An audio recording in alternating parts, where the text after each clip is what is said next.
مسجد میں آپ نماز پڑھنے کے لیے گئے، اللہ اکبر کہہ کر کے آپ نے ہاتھ باندھا، نماز آپ شروع کرنے جا رہے ہیں،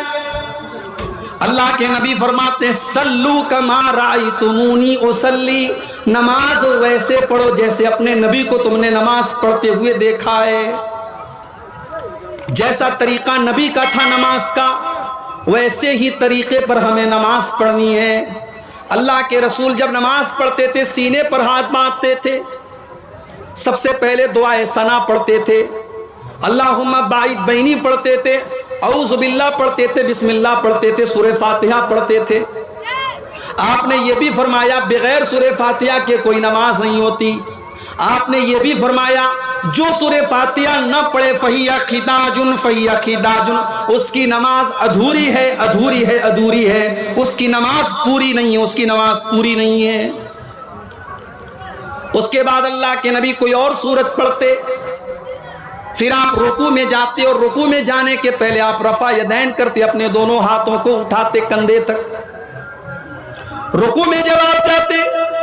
آپ کی پیٹھ اور آپ کا سر بالکل برابر ہوتا اور اطمینان سے آپ رکوع کرتے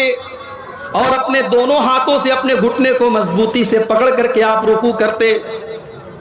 رکوع میں آپ نے بہت ساری دعائیں سکھائی ہیں، سب سے مشہور دعائیں سبحان ربی العظیم، یہ دعا کم سے کم 3 بار پڑھنی چاہیے، اللہ کے رسول پڑھتے تھے۔ رکوع سے اٹھنے کے بعد آپ سیدھے کھڑے ہوتے، رفع یدین کرتے، اپنے ہاتھوں کو کندھے تک اٹھاتے، سمیع اللہ لمن حمیدہ کہتے، ربنا ولک الحمد حمدا کثیرا طیبا مبارکا فی پڑھتے، آپ اطمینان سے کھڑے رہتے۔ اس کے بعد آپ سجدہ کرتے اور سجدے میں جاتے وقت پہلے اپنے ہاتھوں کو زمین پر رکھتے، پھر اپنے گھٹنے کو بعد میں رکھتے۔ سجدے میں کم سے کم 7 چیزیں زمین کے اوپر اللہ کے پیارے نبی رکھتے تھے۔ اپنی پیشانی کو زمین پر رکھتے تھے، اپنی ناک کو زمین پر رکھتے تھے، پیشانی اور ناک دونوں کو ایک مانتے تھے آپ، دونوں ہاتھوں کو زمین پر رکھتے، دونوں گھٹنوں کو زمین پر رکھتے اور دونوں پیروں کو بھی زمین پر رکھتے اور پیروں کی انگلیوں کو موڑ کر کے ان کا رخ قبلہ کی طرف کر لیتے اور آپ اطمینان سے سجدہ کرتے۔ سجدے میں آپ نے کہنیوں کو زمین پر بچھانے سے منع کیا اور آپ نے فرمایا کتے کی طرح اپنے ہاتھوں کو سجدے میں زمین پر بچھا کر کے سجدہ نہ کرو۔ مرد کا بھی یہی طریقہ ہے، عورت کا بھی یہی طریقہ ہے، عورت بھی سجدہ ایسے ہی کرے گی جیسے مرد کرتا تھا۔ کوئی بھی صحیح حدیث ایسی نہیں کہ مرد کا سجدہ کرنے کا طریقہ الگ اور عورت کا طریقہ الگ ہے، دونوں کا طریقہ سیم ہوگا، دونوں کا طریقہ ایک ہوگا۔ سجدے میں آپ الگ الگ دعائیں پڑھتے تھے،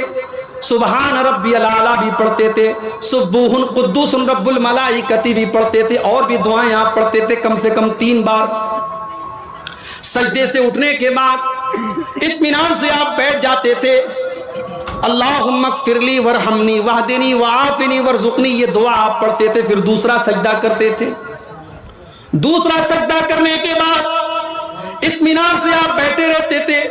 اور پھر اٹھ کر کے آپ دوسری رکعت کے لیے آپ اٹھتے تھے اور جیسے آپ نے پہلی رکعت پڑھی تھی آپ دوسری رکعت پڑھتے تھے۔ اگر وہ نماز 3 رکعت والی یا 4 رکعت والی ہوتی تھی، اللہ کے پیارے نبی 2 رکعت پڑھنے کے بعد التحیات پڑھتے تھے، اور التحیات میں جو حدیث سے جو چیزیں ثابت ہیں کہ التحیات کے شروع سے لے کر کے سلام پھیرنے تک آپ اپنی انگلی کو اٹھائے رہتے تھے۔ یہ ہمارے بہت سارے بھائیوں نے جو طریقہ بنا لیا ہے کہ اشہد اللہ کے اوپر اٹھاتے ہیں اور الا اللہ کے اوپر انگلی کو نیچے کر دیتے ہیں، معاف کیجئے یہ حدیث سے ثابت نہیں ہے۔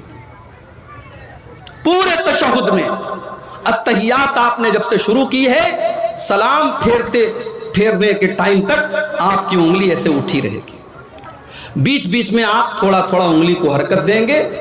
جب درود شریف پڑھیں گے تب آپ حرکت دیں گے، درود شریف کے بعد کی دعائیں جب آپ پڑھیں گے تب آپ حرکت دیں گے۔ یہ حرکت دینا بھی اللہ کے رسول صلی اللہ علیہ وسلم سے ثابت ہے۔ تیسری رکعت کے لیے جب آپ کھڑے ہوتے تو آپ رفع یدین کر کے اپنے ہاتھوں کو سینے پر باندھ لیتے،